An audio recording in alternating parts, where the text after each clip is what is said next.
Hello folks, here we are with the Genesis G80. This is the 2.2 litre diesel in luxury trim. And what do you think? I think she's a bit of a looker. So the natural rivals to this car will be things like the Audi A6, the Mercedes E-Class, the BMW 5 Series, the Volvo S90. But how many people buy one of those cars and not even consider the Genesis G80?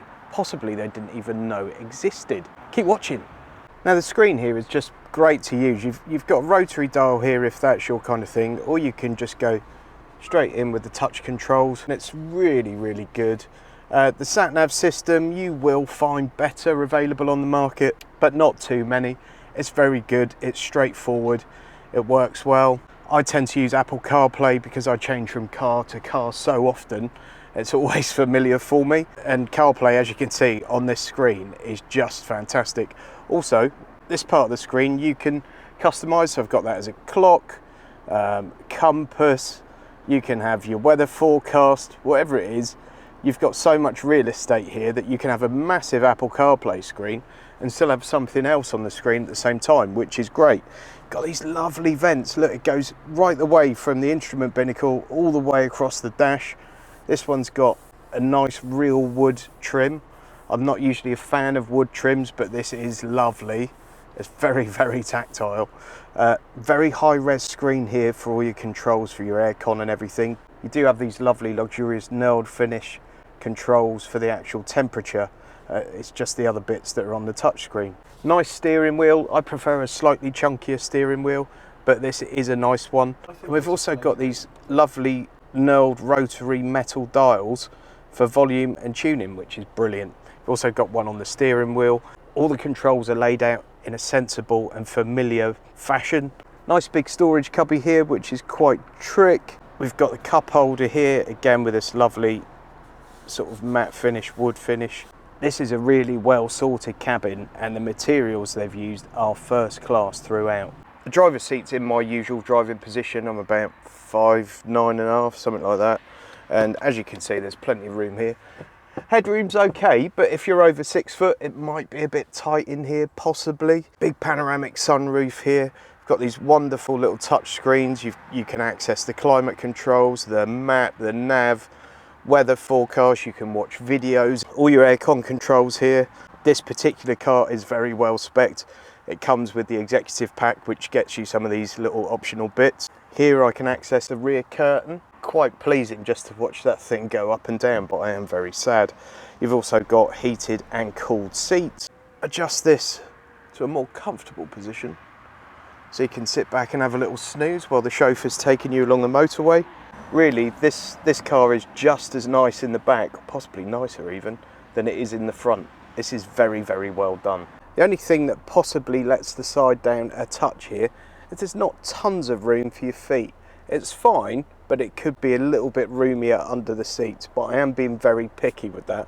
So this one's the diesel engine, 0 to 62 is about 8 seconds, 210 horsepower. It's perfectly good engine, it gives you plenty of power, and it's right where you want it in a diesel. It's in that mid-range, so it's going to be great on the motorways. Perhaps not the most refined engine I've ever experienced, and it feels far less special than the petrol engine. Now the 2.5 litre petrol, which I experienced in the G70, it's only a 4-cylinder but feels like a 6. That is quite a special engine, and I think that deserves a place in this car. Now funnily enough, these cars start at 37,500 for premium trim, which is the sort of base spec if you like, and with a 2.2 diesel, but they're no longer taking factory orders on the diesel. There are plenty of pre-configured ones available for sale, but if you want to factory order one of these cars now, you have to put the petrol engine in, and that petrol engine has a £4,900 premium. So you're really looking at about 42.5 grand for one of these. Now the one I'm in is a luxury trim car, and it's got plenty of optional extras on it. So it's actually £55,000 this one. Now 55 grand's a lot of money for a car, but if you compare it to what 55 grand gets you in a 5 Series or an E-Class or something like that, this competes very well, because this is massively spec'd. I can't really think of anything that it hasn't got. It's got remote parking assist. You can actually do it on the key fob. You can be outside the car in a tight parking space and literally use the key fob to pull the car out with nobody in it. You then drop yourself into the car and drive off. Hopefully you're seeing an example of this as I'm talking about it, but I could see times when this would be exceptionally useful. Some people will see it as a gimmick, but imagine you're in a really tight car park. Someone's parked a bit close on either side. Sometimes you just cannot get into your car, and this would solve that issue. So the boot's an interesting one in this. It's only 424 litres. But when you actually open the boot lid and take a look inside there, it looks massive. I think a bit like me, the thing that surprises people is the lack of depth. It's always difficult to talk about styling of a car because everyone has a different idea about what looks good. I think this thing looks glorious. The back end is slightly reminiscent of a Mercedes CLA, certainly in some angles. Now the same phenomenon that happened with the last Genesis I had has happened with this one, which is that most times when you park it, someone will come and ask you about it, or you just see people kind of staring at it and they're sort of thinking, what is that? Now, this was actually dropped off by the delivery driver, and whilst he was still on my drive, the car had been on my drive for about 20 seconds at this point, an old chap walking past my house actually stopped and asked me what it was and said, is this a Bentley? What you can say about the Genesis in terms of its styling is they're not subtle. They're very proud to be what they are, and I like them for that. So this car's rear-wheel drive, which means it feels very competent in corners, although you're very aware that it's a very big, heavy car. So what could be better with this car, perhaps, is the ride comfort. Now, compared to most everyday cars, this thing glides along like you're floating on a cloud. But compared to some of its rivals, it's maybe a bit firm and fidgety over uneven surfaces. I have to say that's a very minor gripe, and I am being particularly picky, as I should be as a car reviewer. In terms of real world MPG, I've been getting mid-40s on sort of longer runs, around town closer to mid-30s, early to mid-30s. When you consider the size and heft of the car, I don't think that's bad at all. So one area that this car does let itself down, especially when you consider who the target market would be for a car like this, is the carbon emissions, which obviously has a big effect on benefit in kind and therefore company car tax. This diesel's putting out something like 169 grams per kilometre, and these cars will find themselves in a much higher company car tax brand than quite a lot of the German rivals. Now, one of the other very cool little features of this car, and other Genesis cars for that matter, is that when you stick the car into reverse at night, it lights up the road like a Christmas tree. It actually beams a white dotted line onto the road behind you. Although it seems like a gimmick, it's actually brilliant in use. I'm showing you some footage of that now. Now, I gave the camera to my pal Dennis, who was visiting, and I think it's fair to say that Dennis is to cinematography what I am to hair growth. There are just so many things to like about this car, and the interior especially is just such a nice place to be. Now, I posted something in my socials yesterday, and I just posted a picture of this and sort of asked, you know, would you buy one over one of the German rivals? And someone came back and said to me, is it going to be much cheaper than the Germans?